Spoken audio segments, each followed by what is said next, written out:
deep cuts into public education. Sometimes we forget that stopping bad ideas is also a good thing. Just brief professional background. When I graduated from the University of Vermont, my first job was working in Bernie Sanders' congressional office in Burlington for 3 years.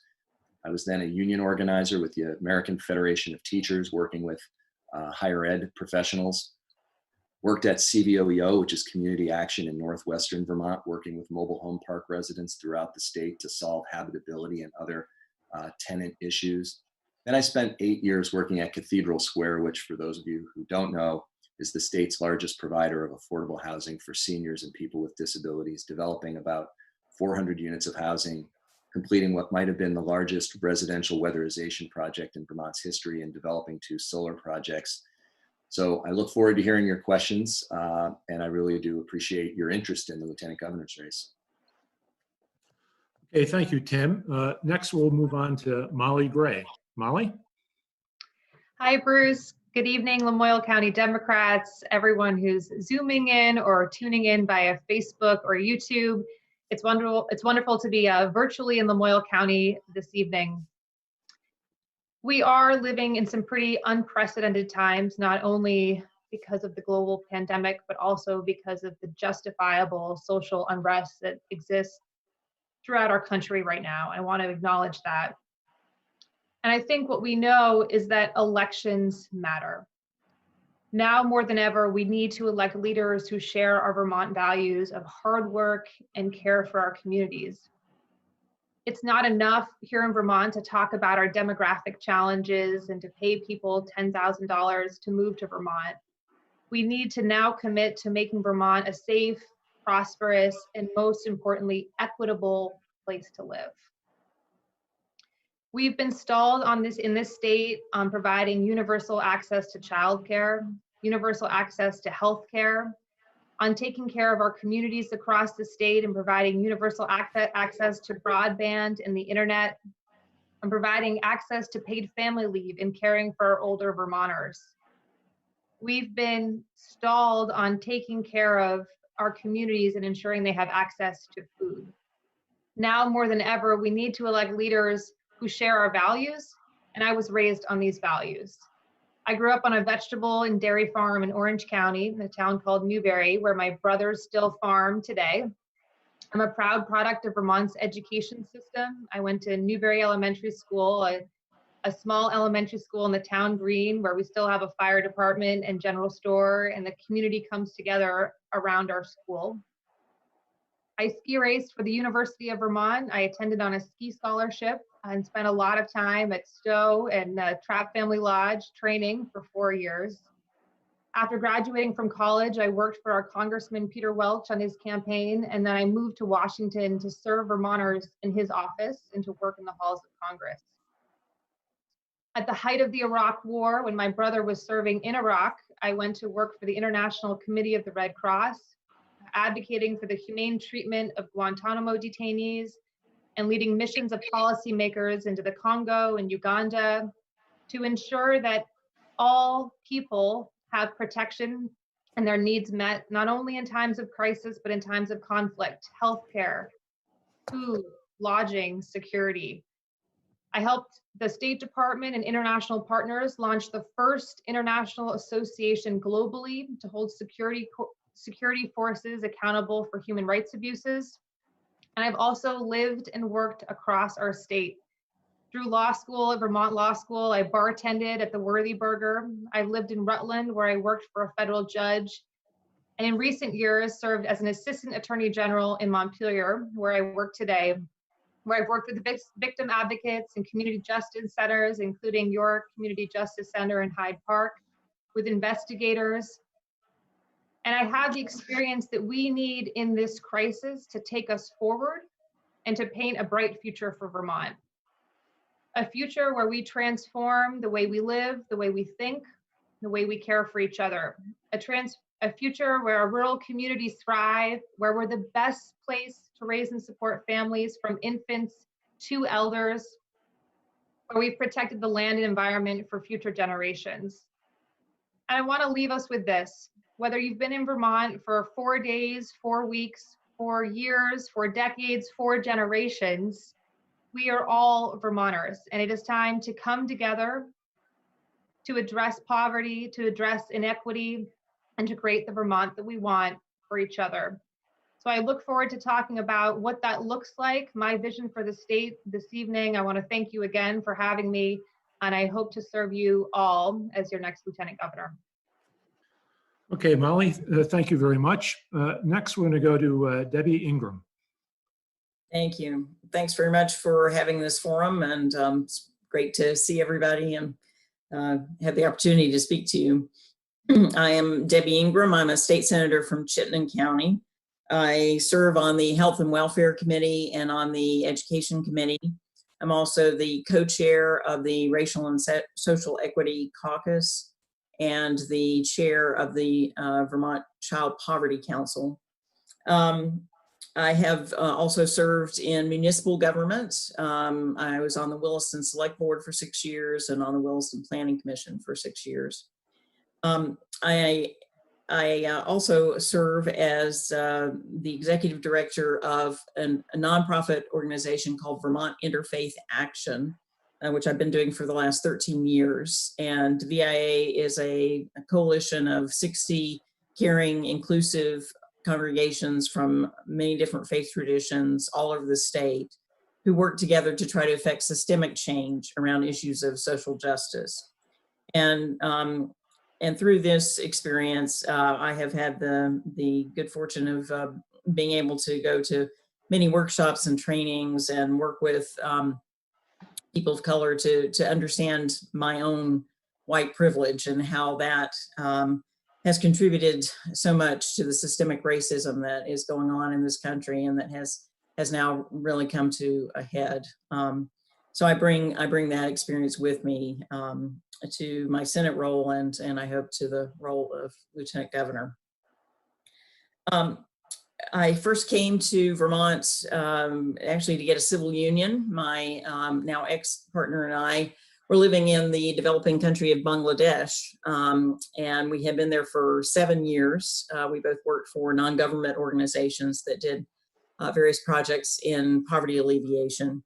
We decided to get a civil union when the law was first passed, and we vacationed in Vermont, went all over the state and fell in love with it.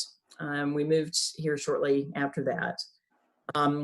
I usually say my relationship with my ex didn't go so well, but my relationship with Vermont has flourished since then. We've split up, but I truly am an adopted daughter of the state. I grew up in a small town in rural South Georgia near Savannah, Georgia, in a farming community. My dad was mayor of our little town, and I generally think of myself as a Democrat from the womb. My parents were FDR Democrats. They believed that the Democratic Party is the party of workers and labor unions and farmers and anybody who doesn't always get a fair shake in a world that values wealth and power too much. And they were also strong supporters of the civil rights movement. And so I took all of that as a legacy to respect the dignity of every human being. Now, before the COVID crisis, I like to focus on 3 issues in my campaign for Lieutenant Governor. They are housing. I think our housing is not affordable, and that's one of the major reasons that people leave the state. Healthcare. I am a proponent of universal healthcare and would like to get us as close to that as possible. And economic dignity. I think it's wrong that so many of our families have to work 2 or 3 jobs and still can't make ends meet. So these were my priorities before the COVID crisis, and since the crisis has hit, I think those are even more important. And we have seen the major gaps in these systems because of the pandemic. If people had already had economic dignity, they would have had savings that they could rely on and not be desperate after just a couple of weeks of not being able to work. If we'd had better health care, then testing and treatment could have been paid for much more easily. But also, I believe that this crisis has revealed some opportunities for us, because we see that where there's the will and the courage and the leadership, we can do things almost overnight. We've housed homeless people all over the state pretty much overnight. We've been able to do things that we never thought that we could. And so I want to bring that kind of leadership to the office of Lieutenant Governor, to really listen to Vermonters and understand what their problems are, what their concerns are, and then to take action with courage and strong political will and do something about them. Thank you. Thank you, Debbie. Now we're going to move on to Brenda Siegel. Brenda, just need that. Oh, there you go. Yeah. Hi, I'm Brenda Siegel, and I'm running for Lieutenant Governor because I am a single mom who has faced adversity, and I've dedicated my life to service, to my community, to developing the economy, and creating inclusivity. And we need that right now. I want to talk for a second about George Floyd and about what we absolutely must do right now, and that we must bring down a system that is built with systemic racism and build up a system that is inclusive and powerful for all. There are lots of issues that are encompassed in that, of course. Issues like building the economy from the bottom up. That means ensuring that we will have a paid family and medical leave. Medical leave cannot be taken out of that. That means having a livable wage. Yes, we have to get to 15, but we also need to continue to livable. That means having a Medicare for all system, whether it's just within our state or a coalition of states. That's all part of building a bottom-up economy and building a green economy, but those are tools, and we need to ask what our goal is. And our goal is to have a society that puts people and the planet first, that ensures that we are making sure that people can survive and thrive, because survival is not enough. When I first ran for governor in 2018, the first article that came out about me said something like, from the Bennington battlefields to the Derby line, you can hear a resounding who? Because we couldn't even conceive of someone like me, a low-income single mom, running for an office like that, or really having a place in our system at all. But what Vermonters showed us in that election is not only do we want our elected leaders to reflect our own experiences, but that we understand that when people who have experienced the problems are at the decision-making table, then real solutions emerge. We've seen that with the climate crisis, with young people and young adults marching and rallying and even interrupting our very own legislature. And we are looking at the Global Warming Solutions Act, and we can do the same thing with the Green Mountain New Deal. We've also seen with COVID-19 that when science dictates we must change our behavior, we do know how. And so we can do that with climate change, and we owe that to our children. I have an 18-year-old, to our children, to ourselves, and to the earth. This isn't my first experience with crisis. As I mentioned, in 2011, my son and I lost all of our belongings in Tropical Storm Irene. And it was the same thing like mutual aid efforts that people came in and helped us to take all of our belongings and throw them out, 28 cubic yards of belongings. And out of that crisis, what I did was I started a long-term economic driver in my community, the Southern Vermont Dance Festival, that relies on the arts, recreation, and agriculture, the resources that exist in our area, and connects them to our small businesses and our town government to ensure that we are driving the economy, not just for the 4 days of the festival, but throughout the year. This is the kind of economic work, creative economic work, that we're going to need to be doing coming out of this crisis. And it's exactly the experience I have from the last 9 years. Most folks know that on March 7th of 2018 is when I decided for sure that I would run for governor. And on March 8th of 2018, my nephew died of a heroin overdose. He was the son of my brother who died just over 20 years ago, also while using heroin.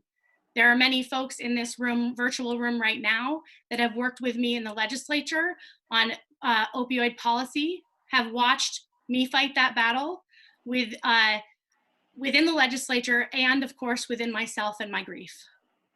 We need to focus on harm reduction first, treatment and recovery on demand, including medically assisted treatment on demand, dual diagnosis support, and criminal justice reform. And that's why in 2018, I released a 4-part plan to heal the overdose crisis.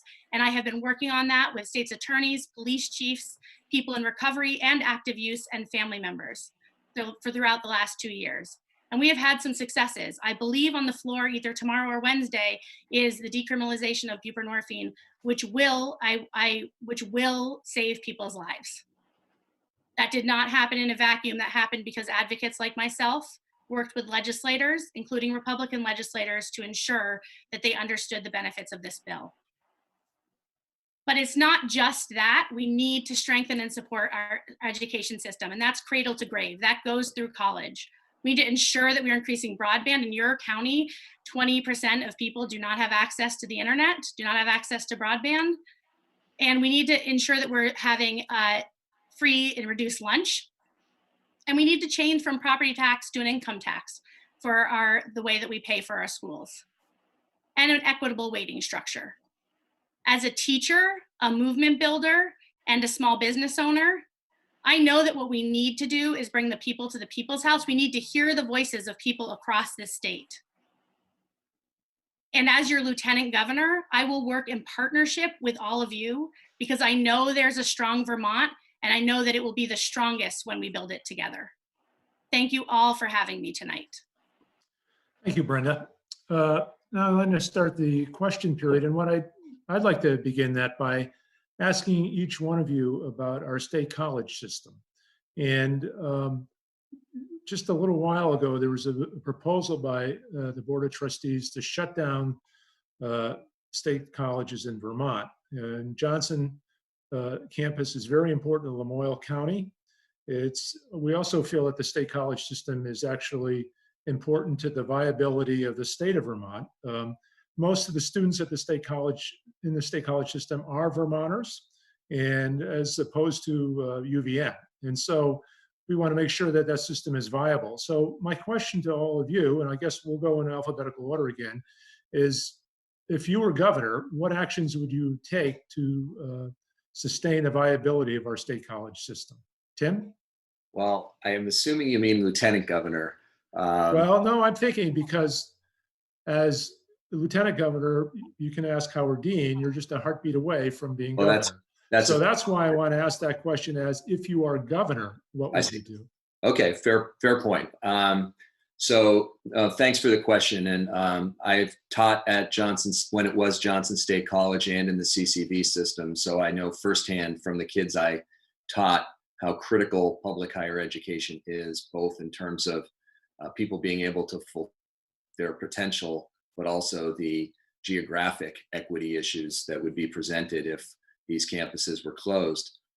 Right after the chancellor and the Board of Trustees floated this 3-campus closure plan, I quickly worked with the Speaker of the House to kibosh that plan and say we weren't going to let these campuses be shut down without any plan, without any inclusion of the faculty, staff, students, and host communities.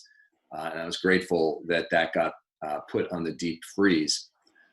I believe that the path we're on right now, working with the state college system, is sensible. What the Speaker and I committed to doing was putting bridge funding forward for the next year to ensure that there will be higher ed on every one of the existing campuses. We have hired the former chancellor of the University of Maine system to do a deep dive into the finances of the Vermont State College system. And I'll just briefly tell you why that's important. The red couch you can see me sitting on right now, it was just 2 years ago or so that the chancellor of the state college system sat across from me with his lobbyist and said, if you give us $4 million more a year, we will be sustainable and I will never come back to you asking for another penny as long as I'm chancellor. We gave them $4 million, and guess what? The next year they said we need another 5, 10, 15, whatever the number was. The reason we hired the former chancellor of the University of Maine system is because the finances are a pretty serious mystery right now, and we have to get to the bottom of it. The state college system, and I spoke with Elaine Collins earlier today, Each campus is coming up with an inclusive process to think about how the campuses can be innovating and evolving for the future, recognizing that there are fewer high school kids coming out of Vermont high schools populating our state college system. There are a lot of creative ideas right now that are coming out in Johnson, at Linden, at VTC, and at Castleton, which frankly would not have been even possible had we not stopped the chancellor from going forward with his proposal. The question of what happens a year out is the great question right now. And I think by partnering with the state college system and its constituencies and the host communities, it allows us to come up with some realistic plans moving forward.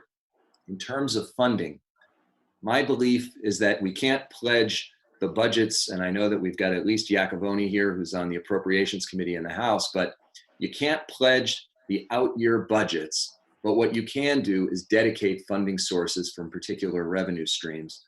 This year, we are poised to pass a legal seed-to-sale marketplace for marijuana. I believe that half of that money should be dedicated to the state college system moving forward.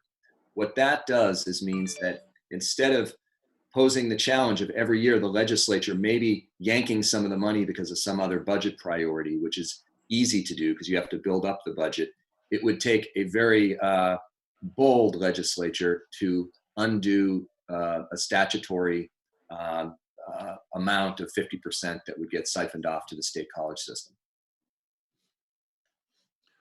Okay. Thank you, Tim. Molly? Let's be honest, it shouldn't take a global pandemic for us to realize that we've underfunded our higher education colleges and places of study for years and years and years. We've been basically divesting in higher ed here in Vermont. Our state colleges have been asking for money. Not only have they been asking for money, but they've also been asking for an actionable plan to serve many of our workforce needs here in the state. And I want to talk about those. This is a moment where we can align education with our workforce needs in Vermont. We have recruitment and retention challenges when it comes to nursing, education, plumbers, electricians, first responders, law enforcement, even lawyers. And I know we don't want more lawyers necessarily. I teach night classes at Vermont Law School. And I can say we do need to get more legal services into our communities around the state. But the point is, we've failed in the legislature to commit to workforce development that allows Vermont graduates from Oxville High School, where I grew up, folks like my uncle who went to Johnson State and my mom who went to VTC, to know that there's a real pathway from classroom to community. The McClure Foundation has listed 62 careers in the state right now where there are high-paying jobs. We have jobs, we have opportunity. What we fail to do is invest in workforce development and invest in our state colleges. Let's be honest. So 2 months ago, I called for two things as soon as we realized the predicament that we were in. One, creating a statewide task force. Right now, we have lots of expertise around Vermont. Mary Powell, for example, from Green Mountain Power, Dan Smith at the Community Foundation, people who have worked in our colleges, who understand workforce development, who can help us come up with an actionable and concrete strategy right here in Vermont to save our colleges. And they may look different. We may have to do less and think about our needs and align our schools with our needs. Two, to say funding our state colleges is a priority, not only in a global pandemic, but it should be a priority for every day as we think about the future of Vermont and solving our demographic challenges, which is committing now to using $25 million over the next 5 years to invest in education and workforce development. We could pull that money from the Higher Education Trust Fund and then replenish it from federal funding as that becomes available. So I don't think it's appropriate to say that only because of a global pandemic are we going to now take this seriously. We need to act, and we need to act for the future of Vermont, for our students, for our communities, and to solve our demographic challenges. Thank you, Molly. Debbie? Thank you. Well, there's no doubt that the state college system is absolutely vital to Vermont. They're centers of learning for the students. They're great centers of employment for the faculty and staff, and they're cultural and economic centers for the communities in which they're located. So we need to do everything we can to make sure that they are healthy and vital. And I serve on the Senate Education Committee, and you know, I've heard every year that I've been on that committee in the Senate that we severely underfund our state colleges. We're like 48th or 49th in the country, and you know, we tried many times to get more funding for the state colleges, and it really took this Chancellor Spalding proposing this nuclear option to get everybody's attention, which is unfortunate. But now that we are all paying attention, I applaud the using federal funds as a bridge fund, and I'm glad we have that as a resource right now.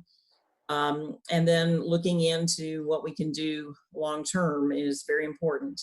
And there are a variety of different kinds of ideas. You know, it might be that that different campuses become focused on particular areas of study. It may be that we change some to primarily remote learning, although certainly students also deserve the opportunity to have on-campus living and have that kind of college experience.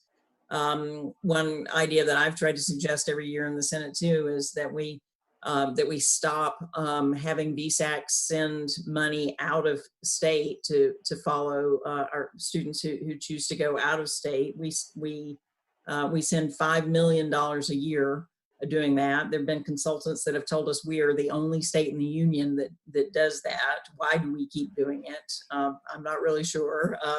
So, I mean, there are all kinds of things that we can do that we need to explore.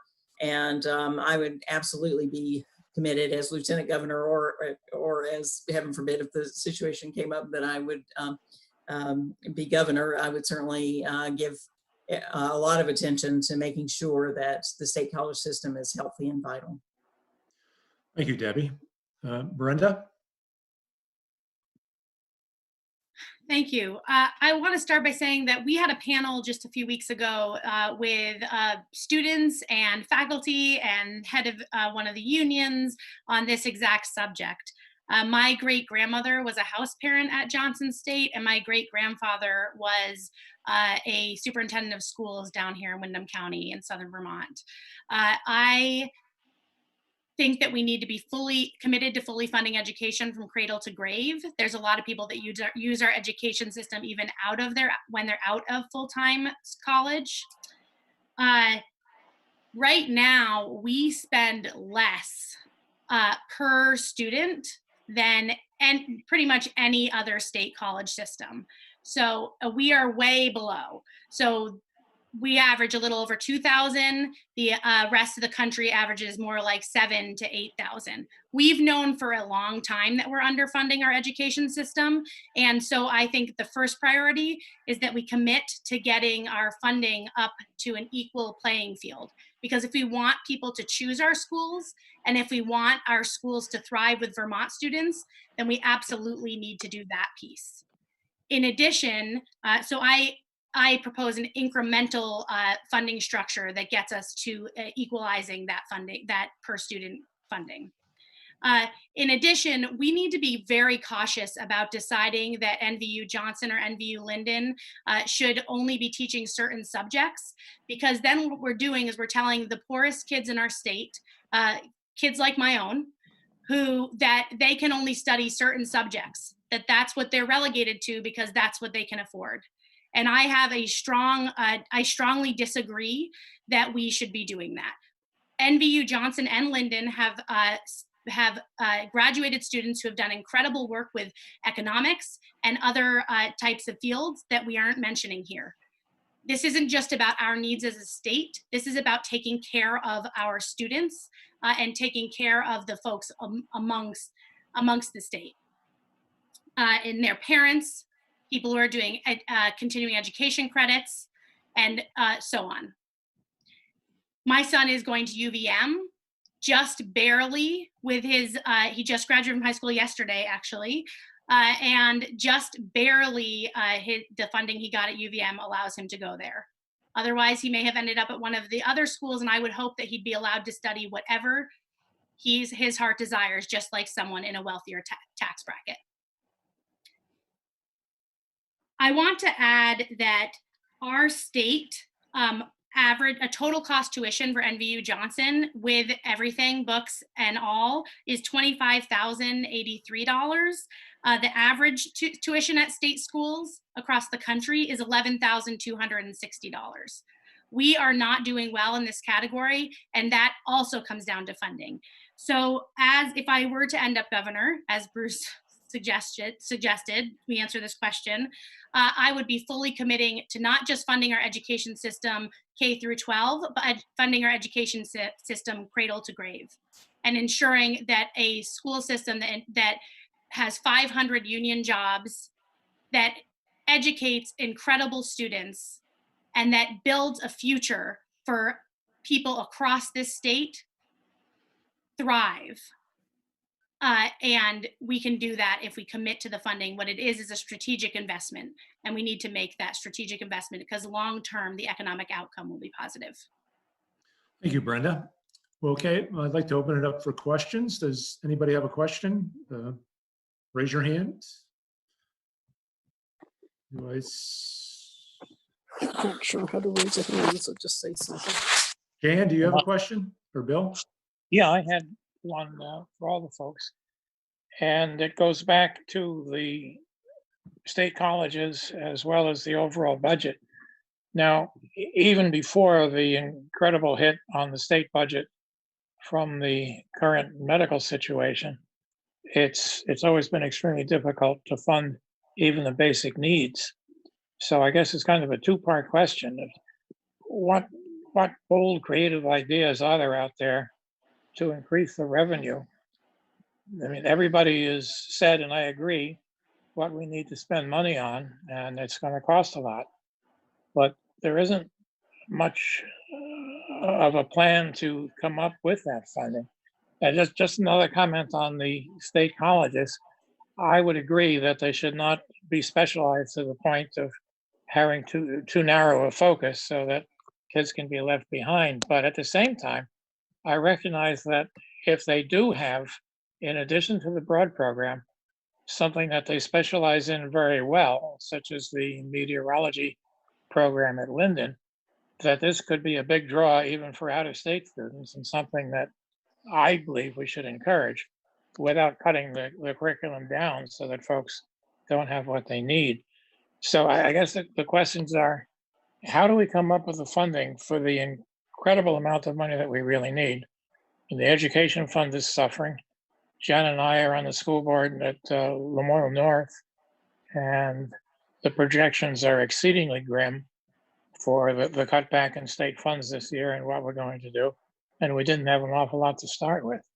So does anybody have any really creative ideas as to how we pretty vastly increase the funding base in the state without succumbing to the Republicans' plea of, oh, we can't do any taxing because everybody's going to go to Florida? So thank you. Okay.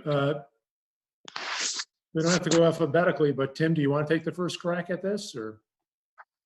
I'm happy to accept that challenge. The question is really a fundamental one about the future of our state. And sometimes one of the things that makes me an unusual candidate for office is I will not promise the same $1 to 3 different recipients. And there are no shortage of areas where our state could desperately use significantly more investment, but ultimately our challenge is having to make choices about what we can do with the resources that we have. Now, on the one hand, some people will say, well, all we need to do is raise taxes on the wealthiest Vermonters, and that has to be an option alongside all other options. But the amount of money that can bring in may help you solve one area of underinvestment. It doesn't address all of the other ones. So there are some, and I think our governor pre-COVID might have fallen in this camp, who believe that we're going to just grow our way into the kind of revenues that would help, relieve property tax pressure or dramatically increase funding on childcare or higher education, or you name it. I actually think one of the most realistic strategies we have to increase the amount of revenue to the state while benefiting people in their pocketbooks is to really transform the way we heat our buildings and the way we transport one another. So right now, most of the money people spend to power their vehicles or to heat their homes is literally shipping money out of the state of Vermont. Someone else is enjoying the revenue that's generated there. I believe now is the time for a significant weatherization bond, a bond which actually would produce more revenue on its face than the cost of paying the interest on it in the first place. But the important thing is that whenever you weatherize either a home or a commercial building, it dramatically reduces the amount of money that the owner of that property has to pay. So then the question is, what do they do with the money they've saved? And most Vermonters are going to turn around and spend that in our local economy. I think we also need to significantly increase the housing stock, not only to address the affordability side for homeowners, small business owners to start small businesses, but also because it does generate a lot of the same activity where the money is flowing right here back into our economy, has kind of a virtuous cycle. Okay, thank you. Molly? I grew up in a household where you don't spend money you don't have, period. So I think our greatest challenge now is, as we move out of COVID-19, we have to consider what are our greatest needs, and then how do we align our budget and our priorities to our needs. Now is not a time in Vermont to say we're going to fund highways. Now is a time in Vermont to say we're going to fund education. We're going to ensure that our high school graduates can go to CCV or VTC or Northern Vermont University. They can receive the skills and training that they need to go into the jobs that already exist here in our communities. Second, if we think about our demographic challenges, the fact that our rural communities are shrinking. In Newbury, where I grew up, there's more lights off than lights on. There's empty homes all around the farm where my folks still farm today. There's a lot of opportunity. I think we're going to see more and more people moving to Vermont in the coming years because of how we've responded to COVID-19. And with that, we will be able to expand our tax base and ensure we have the revenue to support these initial investments that we need to make now. If you think about FDR and what he did after the Depression, it was investment in social programs and infrastructure in communities that took our country forward. We need to do the same in our state here right now.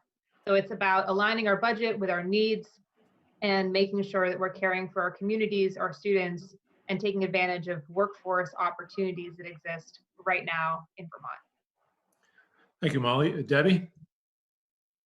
Well, I'd like to address the particular situation that we find ourselves in now because of the pandemic. We're going to start hearing from the Republicans this idea about austerity, and that is the exact opposite of what we should be doing as we come out of a huge crisis like this. So first of all, I want to look for revenue from the federal government. I really want to put pressure on the federal government to pay up.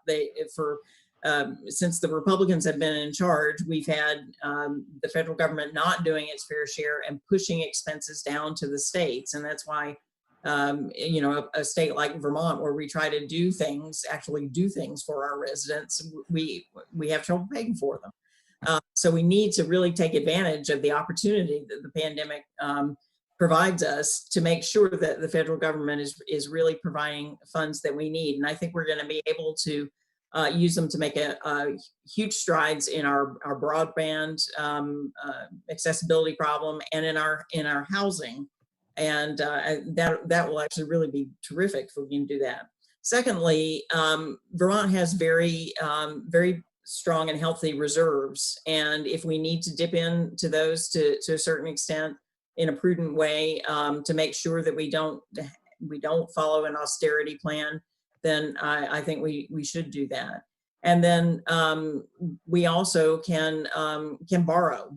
We don't have a balanced budget requirement. So if we are forced to do that, again, to make sure that we don't cut services that are really important to people, because if we cut them off at the knees when they're already down, we're going to, the recovery is going to be that much longer into the future. So we really need to make sure that we're investing in Vermont and Vermonters to help them get out of this crisis. And I think we really need to put pressure on the federal government. And I really hope that we can get a new president and a new Senate so that the country starts heading in the right direction. Thank you, Debbie. Brenda? Thank you. First, I just want to say that I raise my son with not enough resources, and I know how much extra money I am spending by not being able to pay it forward, by not being able to make strategic investments in the things that we need. I also know, as I run the festival, that we absolutely have to fund certain things in order to be successful. So this state does need to fund our higher education system and our entire education system. We can't look at cutting our school budgets when our kids are going to need extra help, not less, going into next year after they just missed a portion of this year. Most of us who've been homeschooling our kids at home know that we are not teachers. I'm a teacher, actually, and I'm still not a teacher when it comes to my son. We know that, right? We know that they're going to need extra support when they go into their next school year, whether they're going into their freshman year in college or they're going into their second grade. We can fund this in some part when we tax and regulate cannabis. The RAND study, which was a few years back, so would need to be updated, but it estimated between $25 and $60 million that would come into the state. So if you use the low estimate of 25 million, I used a small portion of that, 10 million, in my plan to heal the overdose crisis, to help get harm reduction centers uplifted around the state. But we could dedicate the other 15 million to beginning to move our higher education system forward. We'd still need to pay it forward in these first couple of years, likely, as we get started. And we can also have a progressive tax, of course, on the highest income earners across the state. And then we can build our green economy. So these are all strategic investments. And of course, again, it asks us to make a strategic investment before we are at the place where we're bringing the funding in. But we have to think about the long-term economic cost of not making this investment. How much money are we spending right now because we're not educating our children? What is the revenue stream that we lose because of that? We also can move to a livable wage. Right now, folks making under a certain amount of money across the state are getting money back with their taxes they're not paying in. So our revenue goes up if we change minimum wage. We never talk about that, but we ought to. And when we have things like paid family and medical leave, then we have job stability. And when people are choosing, where do I live? When all the states around us will have paid family and medical leave and a livable wage by 2023, Vermont becomes an option for those families as well. So we do need to, it's not a one size fits all way of funding. We're going to need to take many different portions. In addition to that, we can absolutely use the higher ed fund as part of this portion, and we can do that in the beginning of the funding process. And we can make it an incremental funding process so that we get up to equalizing our funding and our tuition to other schools across this country. So I hope that answers your question. And I want to just say that I absolutely agree that there are programs that we can promote without cutting other programs that people can learn from that would attract folks from outside of our state and folks from around our state to those same schools. Okay, thank you, Brenda. Timothy Burgess has a question. Tim? First, had to figure out how to unmute. You're unmuted. Thank you, Bruce. So, a quick question. The DOC has lowered the inmate population by 251 inmates since the 13th of March of this year. Do you feel that we can do better in a pandemic? Do you feel we can do better than that in a pandemic we need to look into a better system regarding our criminal justice system. Do you agree with that or not? And if so, what do you think that? Thank you.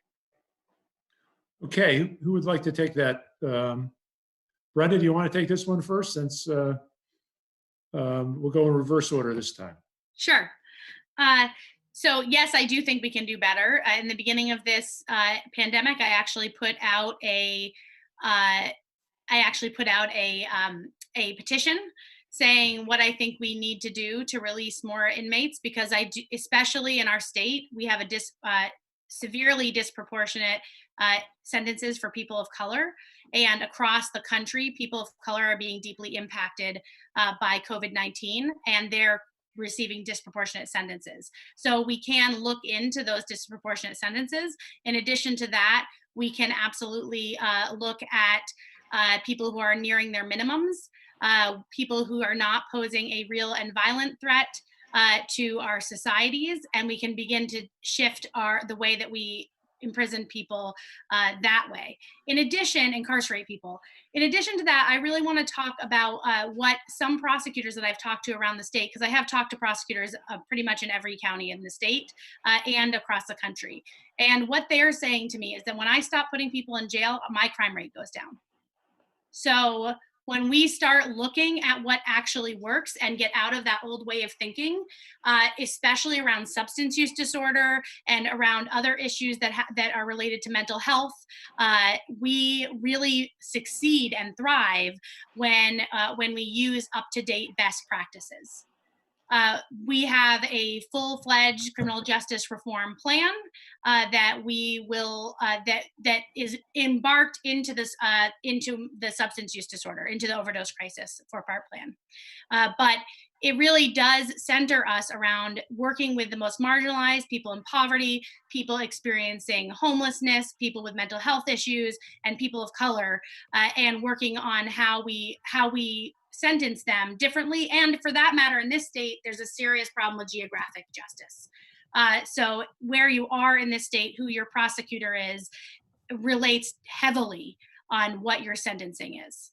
And so we have a lot that we can do in that way in order to make this very powerful shift. And I work with the ACLU and the Vermonters Criminal Justice Reform, Tom Dalton, and legislators as well on what those best practices are. And I think we need to move to a best practice. Okay. Debbie?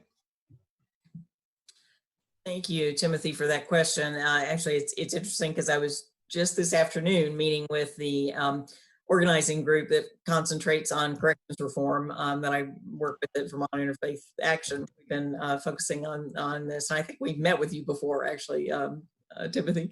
So it's good to see you again.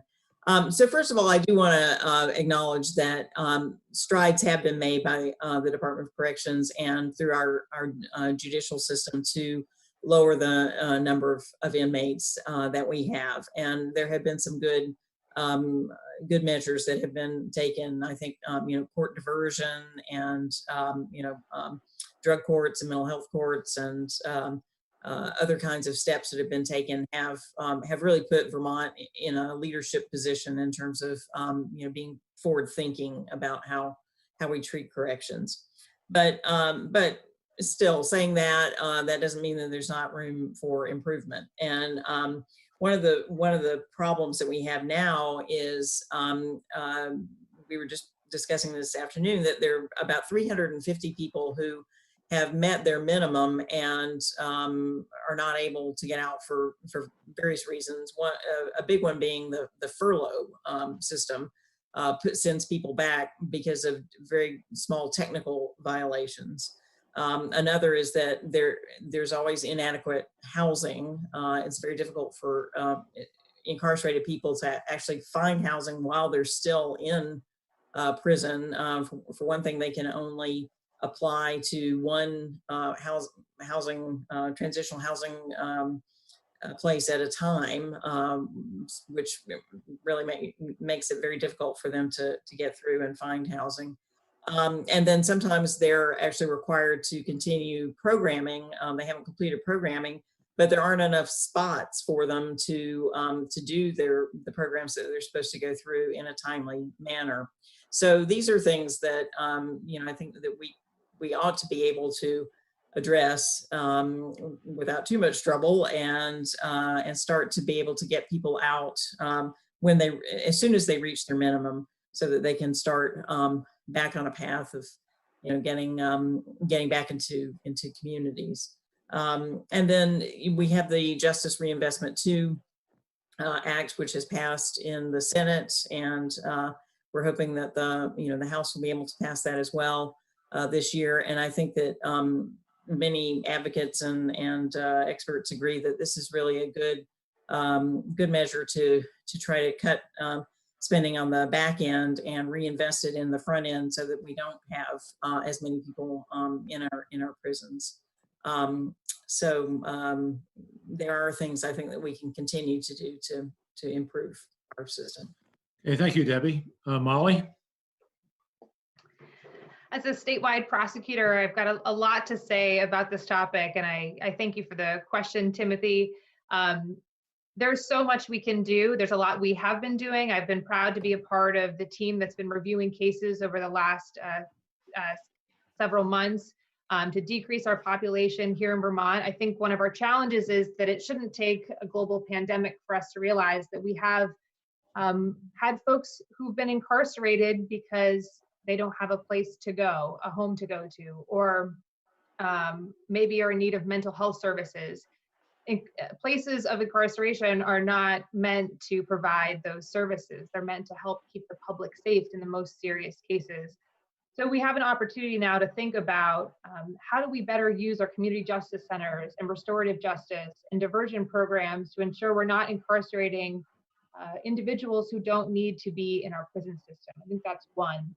Two, I was very proud to be part of an expungement clinic right there in Hyde Park. I commend all that your community is doing there to help those coming out of prison. I think expungement is something we can do more of here in the state to give folks a second chance to get them back into the workforce. We should be really proud of the work that we're doing statewide. I also want to reflect briefly on the number. I think it's 250 or 251 individuals who have been released here in Vermont. That is very similar to the number of people, the number of Vermonters who are held outside our state right now. And I think it's time to reinvigorate the discussion about bringing Vermonters who are held in private prisons out of community home, number one. And number two, to really think about what does that contract look like between our state and a private prison, and have we done everything we can do to ensure the humane treatment of individuals who are outside of the state. But it's time to bring them home. I think that's the larger message. So as Lieutenant Governor, I will bring a lot of experience as a statewide prosecutor, working with victim advocates, working with state's attorneys, working with our community justice centers, and a strong background in human rights to the Lieutenant Governor's office to certainly push more on criminal justice reform, because there's so much more we can do. Thank you, Molly. Tim? Thanks, Bruce. My dad was a probation officer for 43 years. And so I learned all through my childhood from him that most of the people that walked through the courthouse doors that he had to deal with were not bad people, even though they'd made some kind of mistake. And one of my sort of happiest moments as a state legislator was getting appointed to the Senate Judiciary Committee, where I could dive into a lot of the criminal justice reform issues that I've always been interested in. And it is worth noting that there were about 2,200 or so Vermont inmates in 2010. As of about a year ago, that number was down to 1,750 because of some good policy reforms that had been made over the course of the years.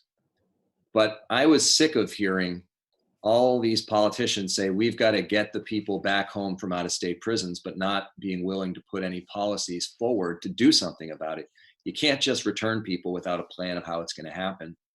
So I issued what's called now the ASH challenge to our Senate Judiciary Committee to reduce the inmate population by at least 250 people. not only because it would get some people out of jail who didn't need to be there, men, and especially many of the women who were incarcerated, but it would also allow us to solve the issue of out-of-state inmates once and for all. It is ironic in a way that the criminal justice system responded to the global pandemic by facilitating the release back to the community of roughly 250 people, which to me means that there is plenty more opportunity to drive down that inmate population and do it safely. We are moving forward with what is called Justice Reinvestment 2, which leans heavily on furlough reform, meaning someone gets out and they commit sometimes a relatively minor offense, and the consequences, they go right back to jail, when their community supports and community restoration, which are far more appropriate, less expensive, and help a person move forward and become a productive member of the community.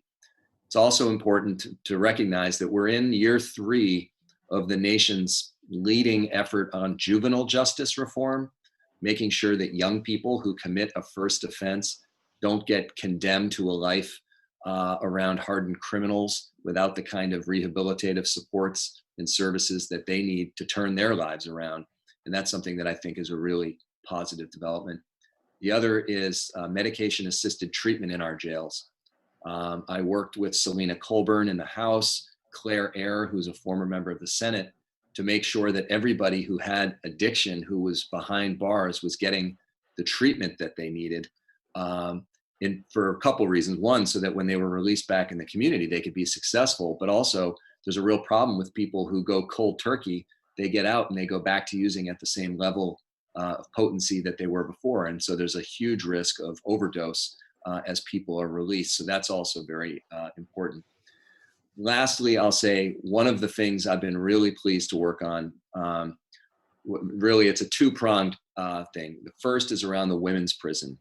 Working with some of the leadership in the Department of Corrections, we are trying to set the women's facility on a new path so that it is far less severe, the conditions that the women inmates are living in, and is much more focused on rehabilitation and reintegration into the community and tearing down some of the prison-like walls and bars that are unnecessary with a fairly unrisky population.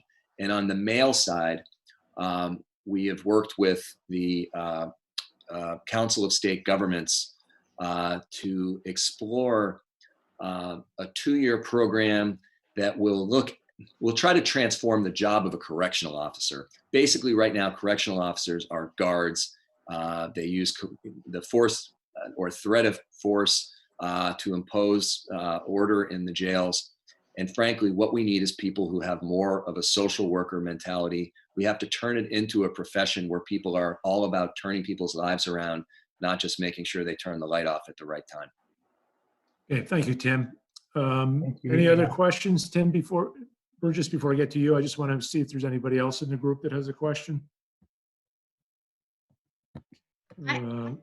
Do you mind if I just make a very simple request, and it's not to shame anybody? I'd love it if just as a community and as my opponents use the word substance use disorder or opioid use disorder, because the recovery community has asked us to use that language, and there's a lot of stigma in the language of addiction. And it's a learning curve, and I don't fault anyone for not knowing it, but working with the recovery community is very important. Okay, fine, thank you. Any other question? Sharon Fortune, hold on. Let's unmute you. Hold on. Sharon, no, hold on. No. Sorry, I seem to can't get Sharon unmuted. There you are. Give me a second, Sharon.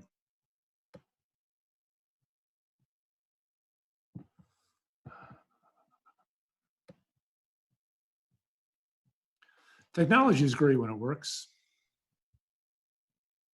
Maybe she can unmute herself. Yeah. Can you hear me? Sharon, we can't hear you, so see if you can unmute yourself.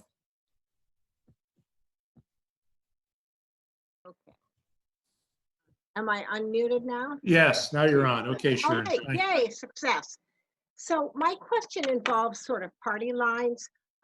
Clearly, all of you are candidates under the Democratic banner. And so if we are to assume for a moment that Phil Scott is reelected as our governor, as our Republican governor, I wonder about your interface with him, because there is clearly some ideological divide and some pragmatic divides between the two parties and the process of going forward. And I recognize that some of you already in your current capacities as legislators work with Phil Scott, who is our current governor. So I just wonder if you could speak to that, the issue of the Democratic Party, of which you are a member, and the dovetailing of that with our Republican governor. Who wants to go for any volunteers to go first? Okay, Tim? Well, I think that implicit in your question is the importance of doing what we can to elect David or Rebecca, whoever wins the primary. Almost every single policy that's been described so far, whether it's paid leave, increasing wages, fighting climate change, investing more in broadband, supporting public education, you name it, we are up against it right now with Governor Scott. And I don't mean that as a personal attack, but those aren't his areas of interest. And so we find ourselves fighting through on every front, whereas if it's David or Rebecca, we'll be working with an ally on these things and making real progress and having a real vision for the future of the state. Now, from my point of view, if David or Rebecca is not successful in the general election, and I am the lieutenant governor, I will look to find as much common ground with Governor Scott as possible. That I've known Phil, many of you know him. He was the state senator representing you for many years, and we have a very good personal relationship. And I've always tried to find areas where we can work together. A couple notable areas have been youth employment, something that both of us have a lot of passion for. So I do think there's a lot of opportunities, because that has to be the belief. If a legislator runs and is elected, all hope is not lost if the governor happens to be of a different party. You have to believe that common ground can be found to get as far ahead as possible. And I'll say, working with the governor on COVID-19, the speaker and I, alongside the governor, it has been probably the most demanding personal challenge of my life. And it doesn't excuse the governor's positions on many other issues, but is a sign that people can work together when there's a common objective. Okay, thank you. Molly? I think it's time to put people, Vermonters, communities before politics. And we don't hear our congressional delegation, Senator Leahy, Congressman Welch, Senator Sanders saying they're not going to work hard for Vermont because Donald Trump's in the White House. And I'm not comparing for a moment Governor Scott to Donald Trump. But I think we need leaders in the legislature, a lieutenant governor who's going to get up every day and to commit to working hard for Vermonters on paid family leave, on access to healthcare and childcare, on ensuring that we don't have Vermonters who are going without food, that we've invested in our farmers, in our communities, that we've taken bold action on climate change and workforce development and funding our state colleges. Before throwing my hat in the ring to run for lieutenant governor, I met with almost all former lieutenant governors, Madeline Kunin, who endorsed me, Howard Dean, Doug Racine, who's also endorsed. I talked to Peter Smith and also Governor Scott, and he knows where I disagree with him on paid family leave. But I think this is a moment where we have to come together and work together. And if we align our greatest need with our budget and our priorities, we can get a lot done for Vermont. And we need someone who understands our communities, is going to help unite us. And again, put people, communities before politics and progress before power moving forward. Thank you. I would just add that Donald Trump has set a very low bar for Governor Scott to exceed. So, Debbie? Yes, indeed. Well said. Yeah, and thank you, Bruce, for pointing out. I do think it's respectful to note that there are 3 people running for the Democratic nomination for governor, and Pat Winburn, in addition to Rebecca and David. But yeah, no, that's a good question. A lot of people ask it. I mean, I think the governor is actually the one who sets the tone and kind of reaches out or doesn't reach out to the lieutenant governor. But but having said that, I mean, I think I've always gotten along pretty well with just about anybody. I mean, I've always tried to find ways that I can get along with people. And I actually do have a pretty good example of working with Governor Scott. He wanted to look at doing a universal after school programs, and he called in the vice chair and the chair of the Senate and the House Education Committees earlier this year, just in, I think it was January or February. And I'm the vice chair of the Education Committee. So, so we went in and actually we worked together very cordially and collegially. He had members of his administration there. We talked about, what he was interested in doing and, what we thought we could do. And then we worked with him, on after that, to come up with a bill that, that he was happy with, which I hope we can still pass before the session is over with completely. So yeah, I would try my best to get along with him and to hope that, to be included and to work together with him on the things that we could agree on. And I'm sure there are a number of things that we could agree on. Okay, thank you, Debbie. Brenda? Yeah, so I have worked with Phil Scott a little bit on substance use disorder issues and opioid use disorder issues. We don't 100% agree, but we certainly have both listened to each other, and not just him, but also I've worked with many people within his administration on those same issues and also economic justice issues. And I think that there is some opportunity. I want to echo that he has not been willing to work with the legislators. He has not been willing to work with our current lieutenant governor. And so that may be the case going forward. And no matter which one of us is elected, we may still be facing that same challenge. However, within the legislature, first of all, there is opportunity to work with his administration and work with administration heads on certain issues. And that does help move some of that progress forward. And I have done that myself with both economic justice and opioid issues. In addition, the work that I've done on the House side with human service, most recently with human services around the H-162, the decriminalization of buprenorphine, I spent a lot of time talking to the Republican members of that committee and both telling my story, but also talking about the science and the data, and being available and open to hear their concerns and questions. And I think that you have to be able to do that. You have to be willing to sit down and have those very tough conversations with folks who disagree with you in order to get to the place where you are moving progress. That bill passed out of Human Services unanimously. And if you had asked me a year ago if that was possible, I probably would have said no. But a lot of folks worked very hard to ensure that happens, that happened. And I think that we have that same opportunity as Lieutenant Governor to work with the administration and have those same exact in-depth conversations, science-based conversations.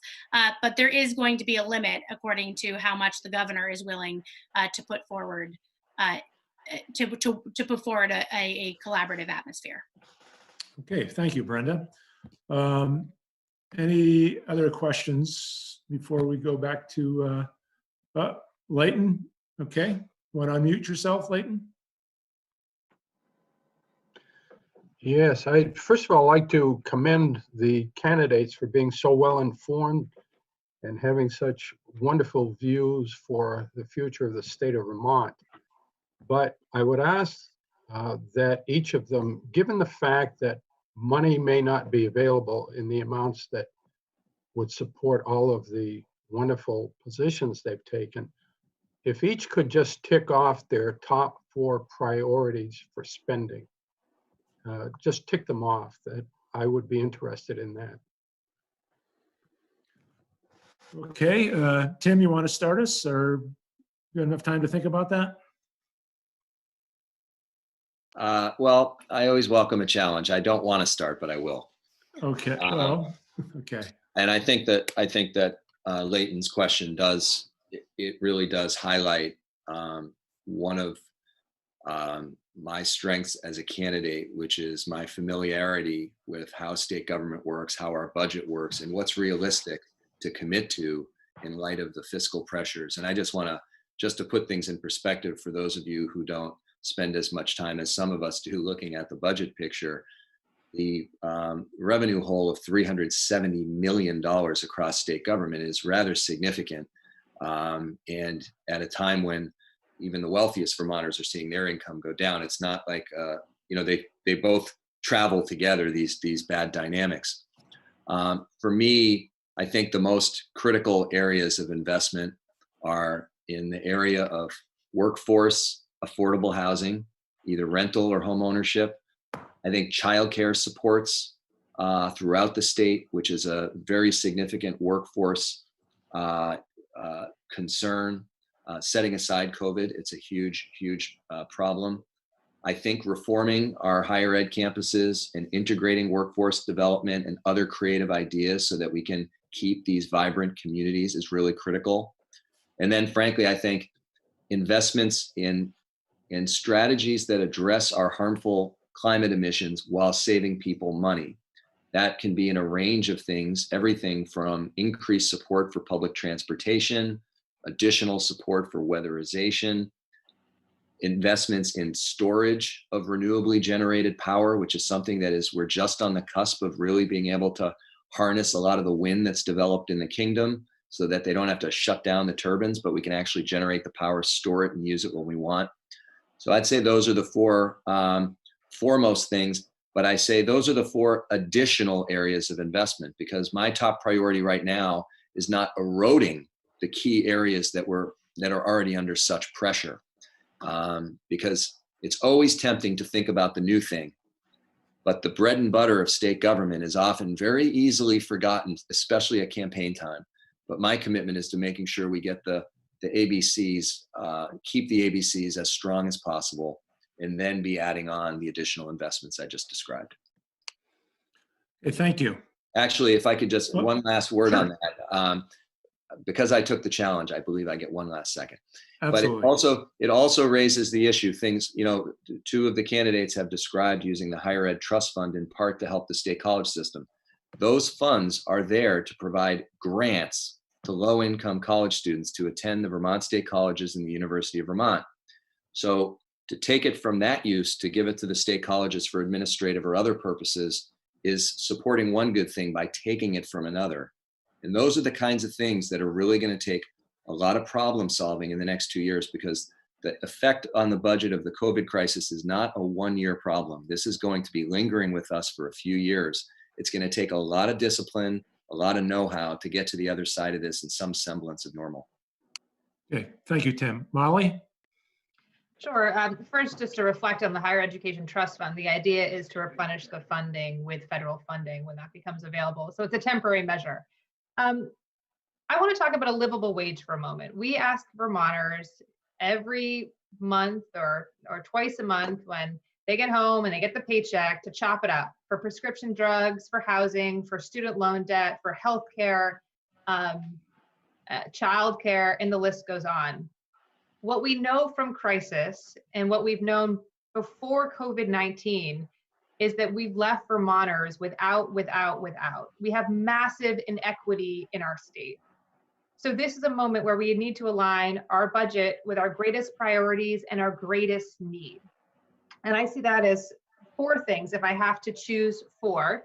One, we haven't talked a lot tonight about broadband and internet access across Vermont. If we're going to solve, we have more specialists than we have primary care providers in Vermont.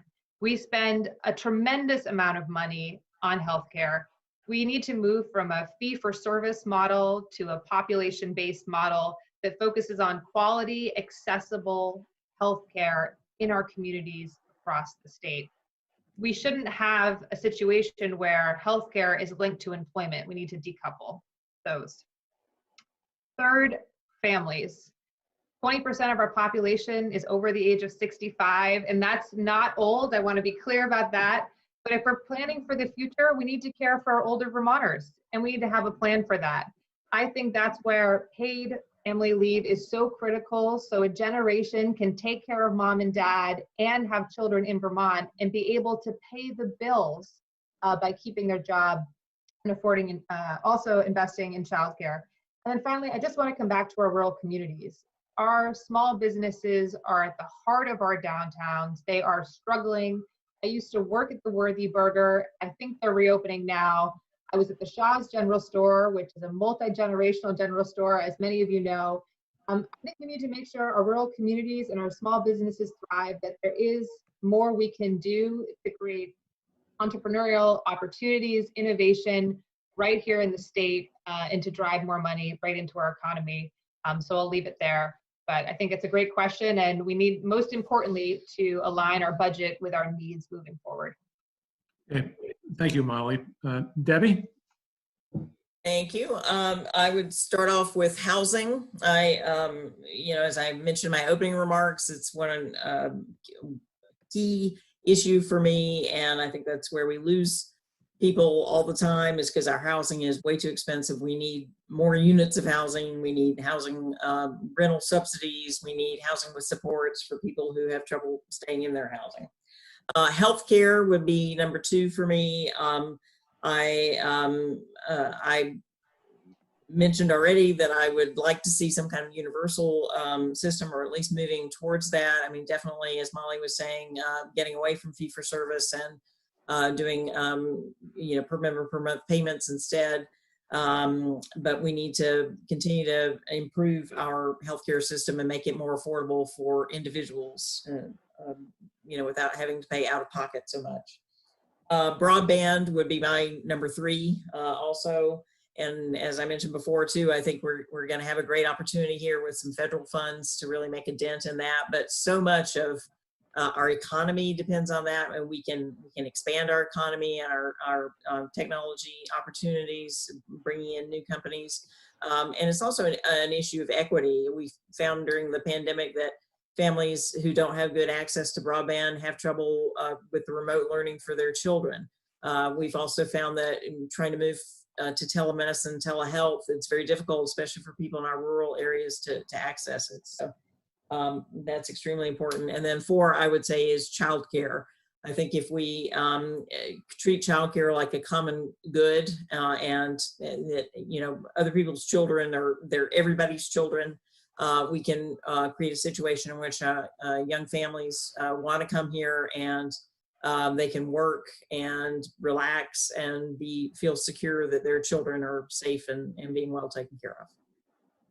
Thank you, Debbie. Brenda? First, I just want to address the Higher Ed Trust Fund. Part of my plan includes increasing our spending on grants for low-income students, and so that is where I'm thinking that is coming from. And in addition to that, I think that education needs to be at the top of our priority list. Education, including things like broadband, universal meals, and funding our education system from cradle to grave, including NVU Johnson and Linden and Vermont Technical College. That is at the top of the priority list, because if we aren't fully educating our students, then we're going to have a long-term economic battle in our future. Plus, we are responsible for the people who live in this state in that way. And I think we also can work on building a Green Mountain New Deal that centers marginalized communities. That means building a green economy. That green economy brings in jobs, which brings in a revenue source for our state.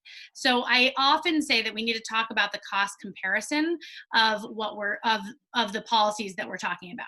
So yes, there is a funding issue, but also where are we making strategic investments that will have a long-term positive economic impact on our communities, especially our rural communities. And so both of those two things have that long-term positive economic impact.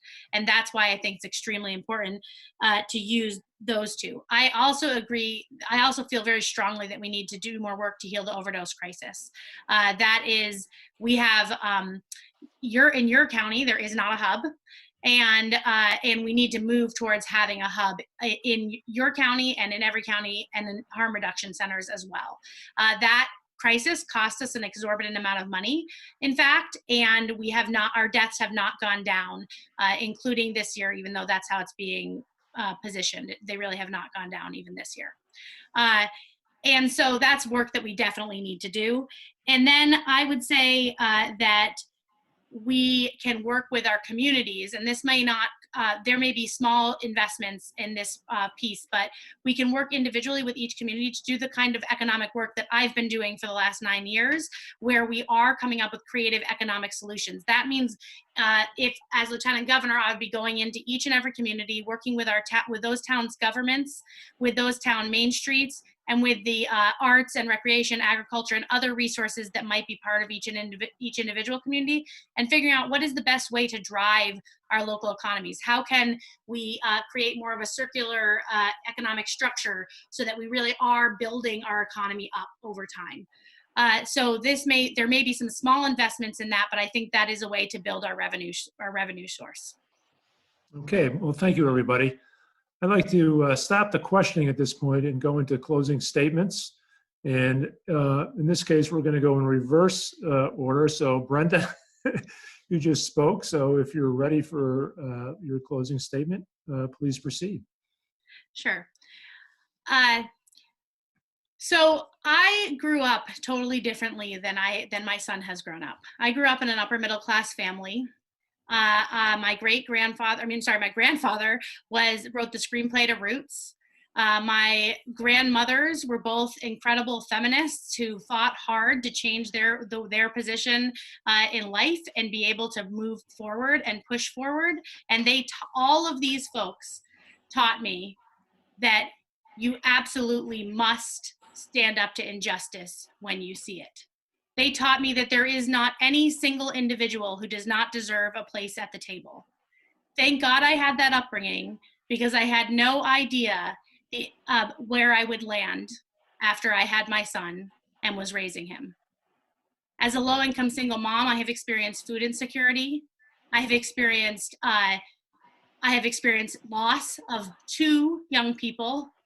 I have experienced not having the resources I need to keep my family fed, to keep my son in shoes that do not have holes in them. I am very fortunate that I had safety nets that other people in my position don't have, that we did not experience homelessness. And out of that, I have built the largest fundraiser at my son's elementary school. I have built a major festival that brings 3,000 to 5,000 people to our community every year. And I work in the legislature advocating on policies, understanding our state government deeply and the policies that come forward every year, 3 to 4 days a week. And I have built where I could lead, I built leadership. We need experience that understands building those movements on the ground and that understands the limitations that exist when you don't have enough, so that we know where to prioritize our funding. Most folks I know are low-income folks, and most of us can stretch $5 much further than most people we know. And that's what it takes to really do good, strong, powerful budgeting that actually meets the needs of the people across the state. I know how to meet the needs.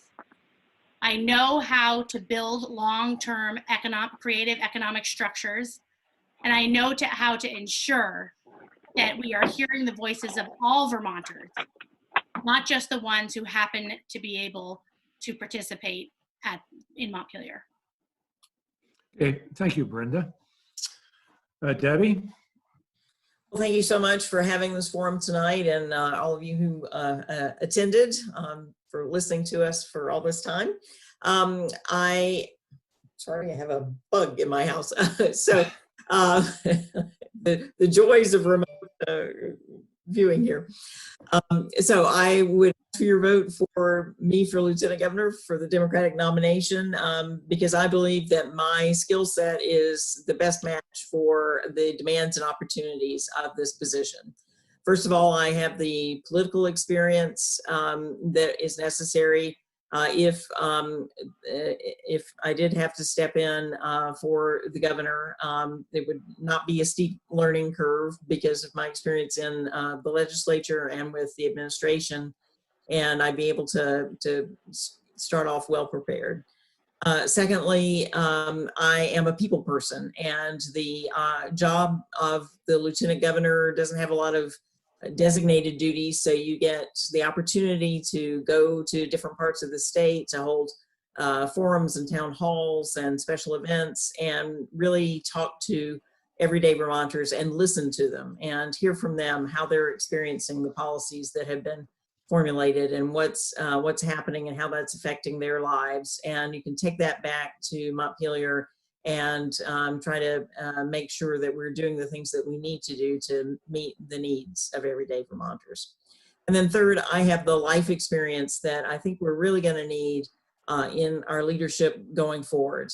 Now we have not only the COVID pandemic to heal from and to manage going forward, but we're seeing the terrible racial inequality in our country. And I'm a person who has been through hard times and come out the other side. I've had a lot of experience in working on social and racial inequality, and I think I am the leader for this time and would be honored to be your next Lieutenant Governor. Thank you. Thank you, Debbie. Molly? Thank you, Bruce. Thank you, Lamoille County Democrats. Thank you, everyone who's tuning in via Facebook and YouTube this evening. My name is Molly Gray. I'm running for Lieutenant Governor. We are at a crossroads here in Vermont. We can't go back. We have to go forward, and we cannot leave any Vermonter behind. I have the experience in this moment to lead us through this crisis and to take us forward as a state. As I said, I've worked in Washington with our congressional delegation. I've worked with our government and led field missions into Baghdad and Basra. I've led teams of individuals and had their security and safety in my hands. I've also worked across Vermont as an assistant attorney general and as a bartender at night at Vermont Law School. I don't talk about our education system as something from afar. It's something I experienced because I am a product of our education system. I don't talk about agriculture as something from afar. I grew up on a farm, and I'm deeply rooted in our farming community, in our communities around the state. In this moment, we need to elect leaders who share our Vermont values of hard work, rolling up our sleeves, and getting things done. So I'm asking for your vote, I'm asking for your support, and I'll share this. I decided to run in January, and in the first 7 weeks of this campaign, we received an outpouring of support from all 14 counties across Vermont. Since March, when our campaigning was put on hold, we transitioned entirely to having town halls, hosting virtual gatherings, and every single day we connect with hundreds of Vermonters. I look forward to serving as your next Lieutenant Governor. I want you involved in this campaign. I want you involved in winning the primary, in winning the general, and in transforming our future and the Lieutenant Governor's office. So I hope I can count on your support, and you can learn more about this campaign and how to get involved by visiting mollyforvermont.com. Thank you again. Thank you, Molly. Tim, you get the last word. Right. Well, thank you, everybody. When I began, I said that one of the primary reasons I was running for Lieutenant Governor was to continue my effort to close the gap between what I call the two Vermonts. And let me just share a couple examples of what I mean by that. When I was teaching at CCV, one of the students who I had befriended came up to me before class and said, Tim, and he worked at a convenience store. He said, Tim, I got a promotion. I've been made the assistant manager. He had been a cashier. And I said, did you get a pay raise? He said, no, just more responsibilities. Typical of people who inhabit the other Vermont. I coach Little League in Burlington's Old North End. For those of you who know Burlington well, the Old North End is probably the most diverse and often most densely concentrated with poor Vermonters. And I was a volunteer coach. One day there was torrential rain. We had called as many of the parents as we could to make sure everyone knew that the practice was canceled. But I went to the field anyways to make sure that everyone had got the news. And I watched one of the players come trudging forward with his bat and glove. And when he showed up, I said, well, you know, the practice has been canceled. He says, yeah, but I don't feel safe at home, so I wanted to come anyways. Those are the kinds of people that my entire adult life have been about trying to help along the way so that they could fulfill their potential. My interests are both on the flashy things like fighting climate change, which of course we must do, but they're also on the things that are a little bit out of sight. At the beginning of this call, two of the representatives that are viewing were talking about the Older Vermonters Act. I helped bring in national experts to talk about how we should look not just at solidifying and strengthening the programs that serve older Vermonters who are participating in various public programs, but to think more broadly about a true aging plan for the state that says the very best thing we can do to enhance our workforce is work with the people who are already here, whether they're younger or older. And I really look forward to the results of the work they're doing. Over the last 2 months, dealing with the COVID-19 crisis, as I said, it is the greatest personal challenge I've ever experienced. I think working with the speaker, working alongside the governor, I think all three of us have had to step up and support, in my case, the other 29 senators and the speaker, the other 149 House members. So at this, you know, I'll let others judge whether they believe I'm ready on day one to be governor if something unfortunate were to happen to the governor. But I'd be very proud to have your support for Lieutenant Governor. You can find out more about me at timash.com and check out how you can volunteer, contribute, and support the campaign in other ways. And I hope the next time I'm meeting with Lamoille Democrats, either remotely or in person, we have Joe Forstow as our next representative. And I'm going to have my fingers crossed and be sending a check. Great. Well, thank you, everyone. I think we have a great group of candidates, certainly intelligent, dedicated, knowledgeable, and ready to go to work. So thank you, Tim Ash, Molly Gray, Debbie Ingram, and Brenda Siegel for your good work you're doing, and I wish you all the best of luck. This will conclude our video portion of the meeting, and we will now go into a short business meeting. So candidates, you can sign off. That's fine. And thank you for your time and for your good efforts. Good night. Thanks. Good night.